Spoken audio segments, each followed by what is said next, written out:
vamos a ver de alguna manera, resume o reúne la experiencia urbanística que también tenemos todos nosotros en la cotidianidad, ¿no? Estamos acostumbrados a caminar por estas ciudades. La provincia de Santiago es una de esas ciudades, Córdoba es una de esas ciudades, Buenos Aires es una de esas ciudades. Entonces, de alguna manera, en nuestro inconsciente urbano estamos acostumbrados a lo que yo les acabo de decir, ¿sí? Fueron todas ciudades que se denominan ex novo, cuando la ocupación sea de cero, no había nada, no había ninguna preexistencia. Y todos, insisto, estamos con una especie de ADN colectivo que tenemos. Vamos a ver ahora la experiencia portuguesa y tanto la experiencia de Salvador de Bahía, que es más temprana, como la experiencia tardía de Ouro Preto responden a esas. ¿Se acuerdan que les mostré que Portugal tenía una parte que se llama siglo de las migraciones, siglo de las plantaciones y siglo de las migraciones? ¿Se acuerdan de eso que vimos en la clase anterior? Y que tenía que ver cada uno de esos ciclos portugueses tiene un área.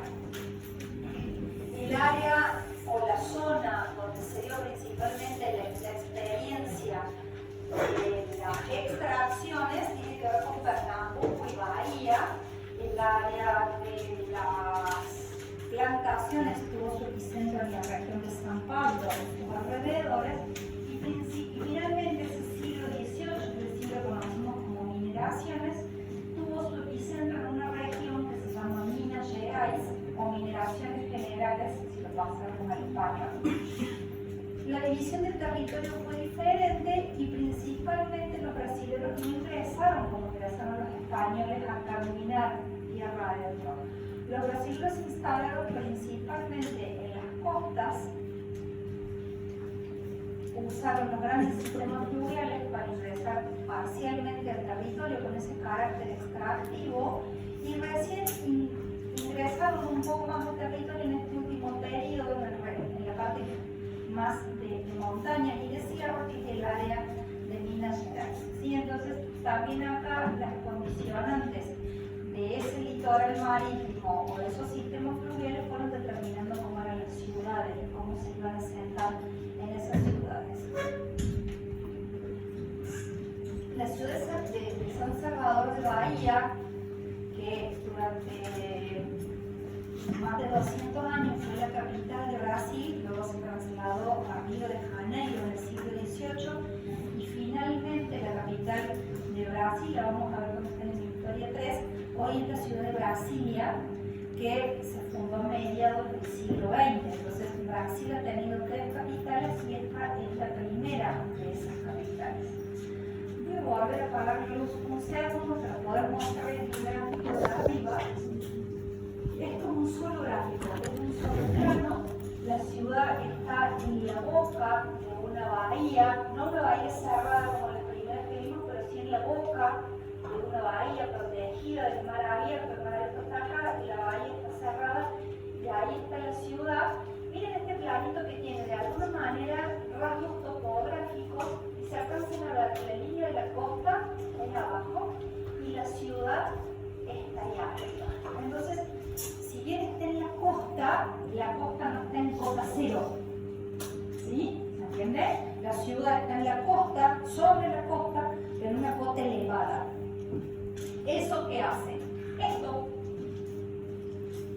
que la ciudad está toda en desnivel, que hay un núcleo central organizado casi con la idea de una trama ortogonal, pero que cuando me voy a Salga me tengo que bajar a las costas, eso se ponga irregular por la necesidad de ir moviéndome, no puedo poner una escalera, simplemente muchas veces esas caminitos se vuelven más serpenteantes y así se llega a la parte baja, ¿no? Hay como una representación de la ciudad bastante ordenada, es una ciudad que estaba completamente amurallada. Volvemos a la misma idea de la piratería y del corso. La ciudad estaba completamente amurallada.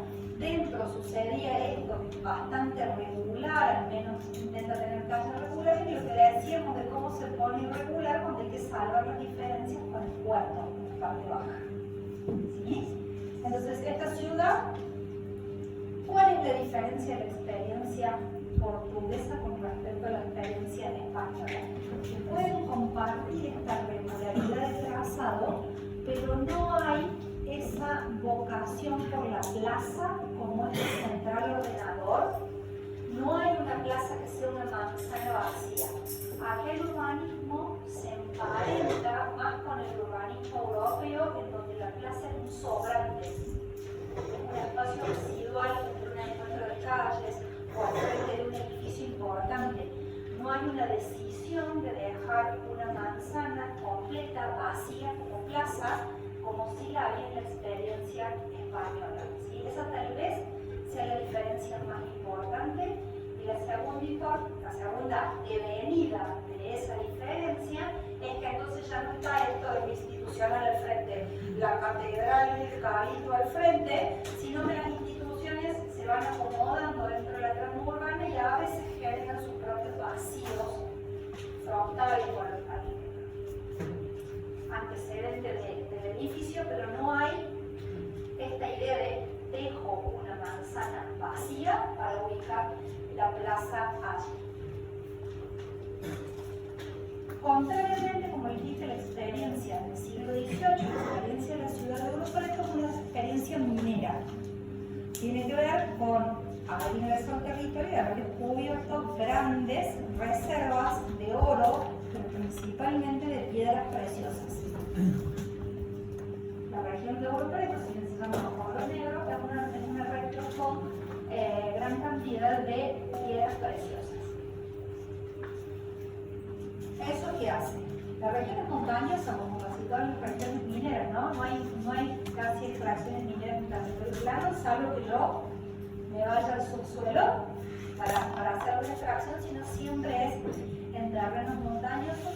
Y lo que vamos a ver aquí es que la gente se va a ir asentando como alrededor de los caminos por los que se circula, desde una boca de la mina a otra boca de la mina, y va a generar un trazado, miren lo que es, absolutamente espontáneo. Absolutamente espontáneo. Acá no hay planificación alguna que justifique esto, más que una ordenación posterior de lo que ya había sucedido naturalmente. Entonces la ciudad, fíjense que es una ciudad como alargada, que tiene una región un poco más densa o condensada por acá, pero es una ciudad alargada, tiene algunos cursos de agua que no son significativos o no son tan importantes, y en este punto, no sé si lo alcanzan a ver ahí, es casi como un residuo urbano, lo que quiero decir yo, es ahí la plaza principal y esta es la imagen.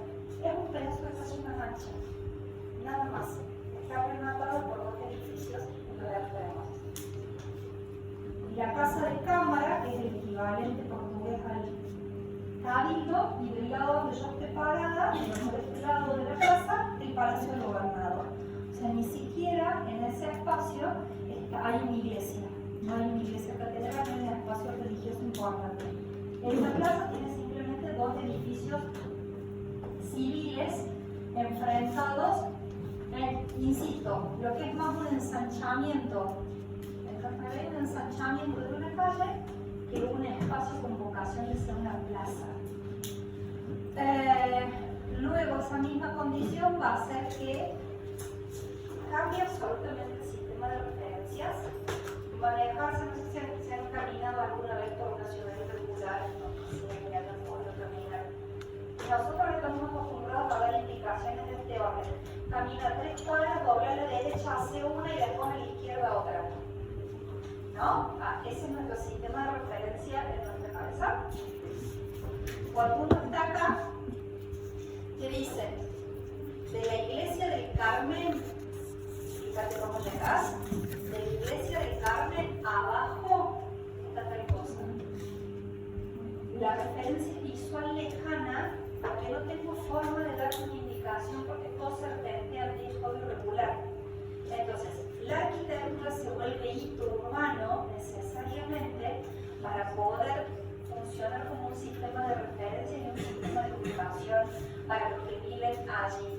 Y después se va a usar esta serie de situaciones que son topografía, ¿no? Que una casa para un lado tenga 2 niveles, para el de atrás tenga un solo nivel, y como último condimento en esta diferenciación con lo español principalmente, si España era, las fundaciones españolas eran tan ordenadas y a cada vecino les tocaba un cuarto de manzana, ¿qué manzana te doy de qué cuarto? No hay forma, entonces los lotes se vuelven angostos, sucesivos uno al lado del otro, insisto, mucho más ligado a un urbanismo medieval europeo que a estas ciudades de la utopía americana, estas ciudades planificadas de Armenia. Entonces hay una en cada extremo, un poco más reticular, un poco más planificada Bahía, por planificarse como capital y demás, mucho más espontánea. Esta situación entre medio y de todo, ¿no? Si nos pusiéramos a hablar de la ciudad de Recife, nos pusiéramos a hablar de la misma ciudad de Río, que después se va a convertir en la capital, pero en su origen también, son un poco de cada cosa, en una experiencia que no tiene un marco como las leyes de India que les dije para España. En España hay una ley que te dice cómo tienen que ser las ciudades. Brasil no. Portugal no produjo un documento de ese orden, entonces el urbanismo es un poco el producto de la experiencia directa de la fundación y cómo se fueron acomodando. Esto es interesante simplemente para que después nos permita seguir avanzando sobre esta ciudad más adelante. No porque me interese tanto en el sentido de la experiencia colonial, pero sí para que después podamos entenderlo, porque es una ciudad que vamos a retomar en la próxima unidad y es una ciudad que vamos a retomar el tercer año. Esa ciudad, ¿saben cuál es? La dijimos el otro día. Nueva Ámsterdam fue el nombre que recibió la ciudad cuando fue fundada por los holandeses. A los años siguientes, cuando Holanda pierde la guerra con Gran Bretaña, van a pasar a ser, esta colonia va a pasar a ser parte de los territorios ingleses y dejará de tener un poco la imagen holandesa que tuvo al principio. La ciudad se funda en el punto, en el extremo más sur de la isla de Manhattan, en una condición privilegiada en cuanto a los cursos de agua. ¿Saben cómo funcionan los cursos de agua aquí? El río Hudson baja con bastante caudal, pero como la ciudad está muy cerca del mar, cuando la marea sube, se puede navegar a contracorriente. Es muy fácil remar porque uno viene con el empuje de la marea que viene desde el mar. Entonces, esa ubicación en el extremo de la isla va a facilitar todo el comercio de pieles, el comercio de productos primarios que van a ser los colonos, primero holandeses y luego británicos, con los naturales o con los nativos de América del Norte. ¿Sí? En el primer tiempo va a ser prácticamente exclusivo del comercio de pieles y demás. Entonces, en ese pedacito de tierra que está por ahí, en esta situación de la desembocadura del río, con esta particularidad, este brazo del river que se va a armar de este lado, que define la isla grande o la isla de Manhattan. Teniendo por otro lado, bueno, Long Island y demás, todo ese sector que viene hacia Atlántico. Entonces está protegida, volvemos a los mismos principios de lo que dijimos cuando hablamos incluso de la ciudad española. Ya para llegar acá no llega ni tan fácil los piratas ni corsarios. Es una ciudad que está protegida, está metida dentro de esa pequeña bahía, y originalmente lo que se va a construir va a ser estos solitos que ustedes ven acá, ese extremo que ustedes ven acá. Esta es la fundación holandesa. Una ciudad amurallada completamente hacia el interior de la isla y hacia el río, que tiene un trazado casi como radial, ¿no? Parecería que es casi un trazado radial, sumamente compacto en la trama, con esta cosa de que no hay grandes terrenos para los que la habitan, y que entonces da esta imagen urbana de una casa al lado de la otra, incluso con 2 niveles, acudan a su memoria películas, series, lo que sea. Esta es la imagen de la arquitectura holandesa que nosotros vemos, ¿no?, como la arquitectura patrimonial y demás. Entonces, esa imagen de estas casitas con los techos muy empinados y muy compactas es la imagen que va a tener toda esta zona. Allí que se encuentra el fuerte. No solamente tiene la muralla, sino que el edificio principal corresponde a la defensa militar del espacio. Hasta acá estaríamos. Hay una calle que sale así muy ancha para allá y que correría en el sentido norte, sur. ¿Esta? Denle vuelta, ¿no? Ahí. ¿Y qué es esta? Que parece que tiene una entrada ahí. ¿Alguno se anima a tirar algo? ¿De qué calle es esa?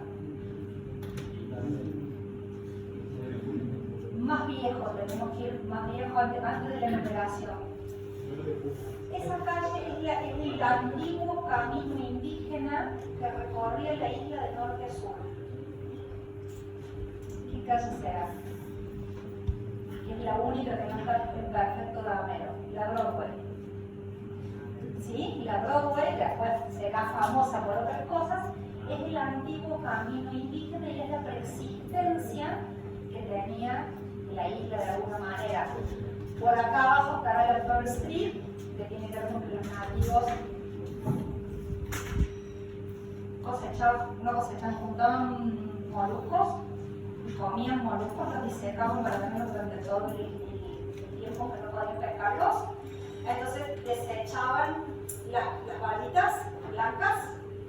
Entonces cuando llegaron los colonos a esas calles primeras del extremo, a una de ellas que van a poner la Pearl Street, evidencia de la zona. Finalmente, la ciudad dentro del periodo colonial va a crecer ya como colonia británica y no como colonia inglesa. Esto dijimos que era el núcleo de este sector. Por acá abajo va a sobrepasar la muralla y se va a construir un nuevo sistema defensivo más al norte. Y cuando demuelan esta muralla, ¿qué queda? La Wall Street, la calle donde estaba el muro. ¿Sí? Esa clave nosotros la asociamos con el comercio, el bolsa y demás, porque después se instalará el edificio de la bolsa allí. Al demolerse la muralla, el espacio que va a quedar va a generar la Wall Street. ¿Sí?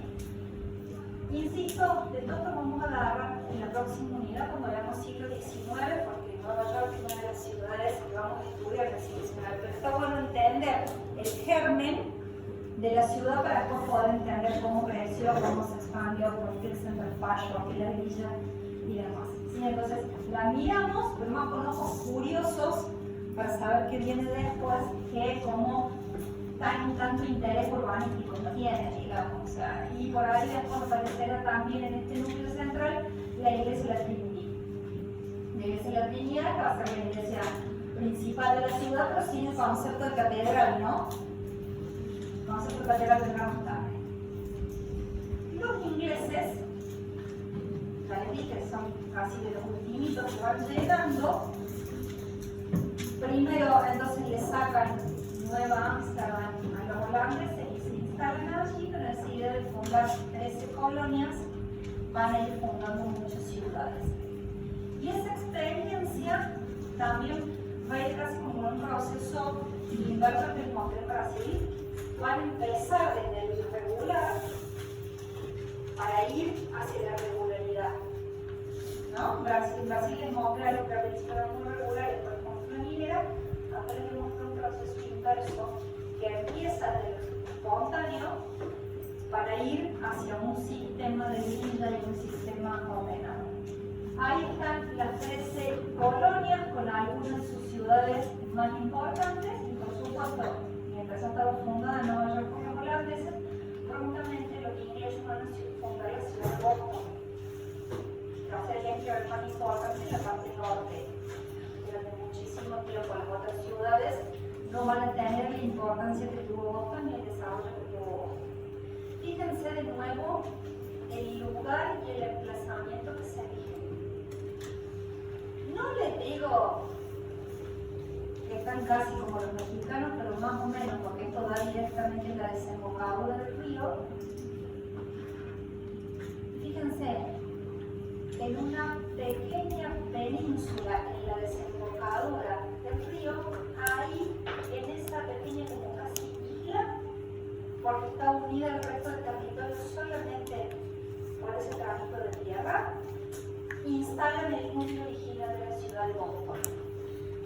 La desembocadura del río acá es casi un delta, ¿no? La alcanzan a ver, que viene más de allá, casi se va abriendo casi como en un delta el río, y entonces en ese punto, que aquí ya después va a ser salvado por las diferencias con puentes y demás, por la extensión de la ciudad, en ese punto se instala la ciudad de Boston, con un trazado como irregular. Instalarse en ese lugar y encima pretender meter un trazado regular es casi impensable. Se van a adaptar a la forma de la pequeña península, a los límites que le va imponiendo, y fíjense acá adentro, si miramos hay callecitas así, así, así, va prácticamente siempre girando en torno a la topografía.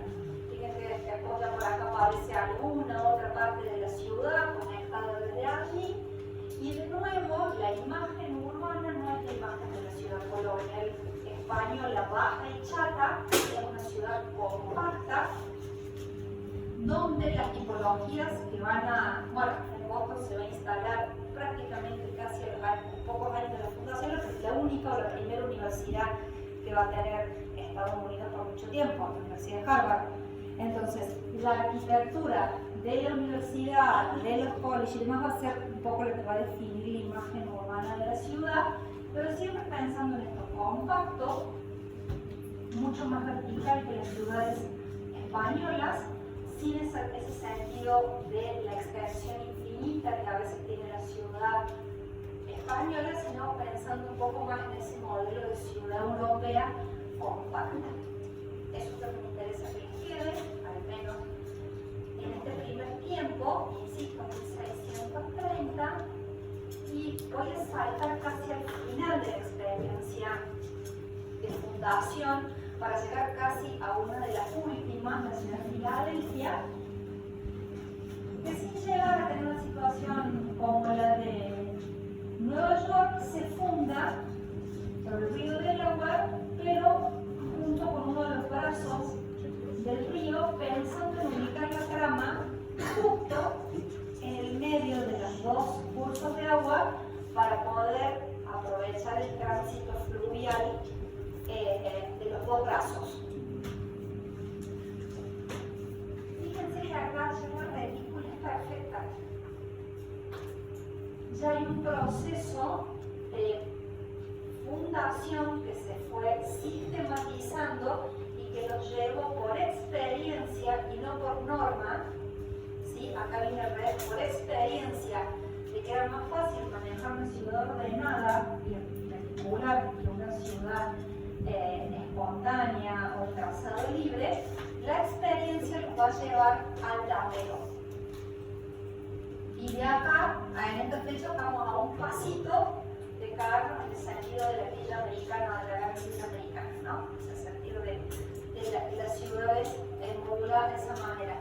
Tiene una plaza central, casi de nuevo con el sentido de carga y de humanos, no tiene las instituciones españolas, pero tiene una plaza central como elemento organizador del trazado, y a mí siempre pongo algún plano o algún mapita de época porque me parecen muy elocuentes. Este es lo ideal, ¿no? Esta es la teoría. Miren cómo fue la materialización. Costó mucho completar esa grilla de lado a lado de los dos cursos de agua. Fíjense que acá la ciudad empieza a consolidarse apenas tímidamente sobre el brazo principal y va a llevar muchos años en la consolidación de la ciudad llegar a completar. Por supuesto que está desbordado todo esto en todos los sentidos posibles del territorio, pero este va a ser esta imagen de final del siglo XVIII, o sea que acá ya lo vemos desbordar con una cantidad de puentes y demás, pero de acá a acá van a pasar más de 100 años en ese proceso de consolidación para poder llegar a ese imagen. Voy a insistir siempre con que la imagen global es muy distinta. Esta imagen, insisto, compacta y de lote, uno y otro no tiene nada que ver con la imagen de una ciudad abierta y baja como es la ciudad española.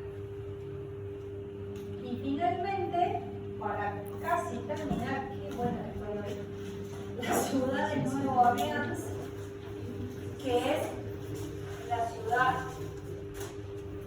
la única que les voy a mostrar. No quiere decir que haya sido ese proceso, la única que les voy a mostrar, porque hay un montón de ciudades en las que no tienen marianos. ¿Se acuerdan que les dije que la inteligencia, de alguna manera, de Francia, no teniendo ya acceso directo al Atlántico, porque se habían instalado las 13 colonias británicas, es aprovechar el sistema de los grandes lagos con sus desembocaduras hacia el norte y hacia el sur. Si piensan en las desembocaduras hacia el norte, van a tener que ver Montreal, las ciudades que incluso hoy tienen nombre francés, Vancouver, todas las ciudades que desembocan de los grandes lagos hacia el Atlántico norte. Y si nos vamos desde los grandes lagos con el sistema que desemboca hacia el sistema del Golfo, a través del río Mississippi, vamos a tener Luisiana, New Orleans, ¿sí? Todas de nuevo ciudades que hoy son norteamericanas, pero que tienen origen francés. Las del norte le van a quedar a Canadá. Canadá que a mí me encanta. Los ingleses son una cosa que me subyuga entenderlos. Ustedes saben que Canadá es una colonia del Imperio Británico, de la nueva república, como todavía lo es Australia, que dependen de su majestad el rey Carlos ahora. Yo le tenía mucho saber. Dependen de su majestad el rey Carlos y que tienen un primer ministro que siguen formando parte de la Commonwealth. O sea que esto de franceses les quedó casi como un mote, como una cuestión anecdotaria,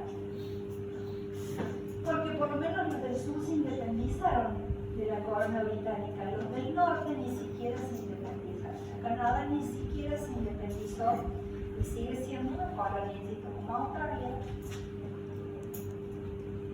y demás países de la Commonwealth, ¿no? Que tienen un primer ministro, pero que siguen dependiendo de las decisiones del rey. Vamos a ver lo que pasó por allá por el siglo XVIII, cuando todavía Francia formaba este territorio como una única colonia, insisto, en este sistema en el que pudieron aprovechar los recursos fluviales de los grandes lagos.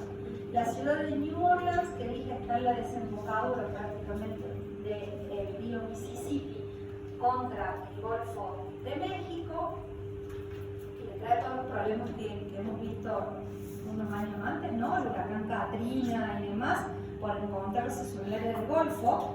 A veces nos imaginamos que está en otro lugar, está en el Golfo de México, como agarra Miami, agarra también a Nueva Orleans, y se producen todas esos desastres naturales.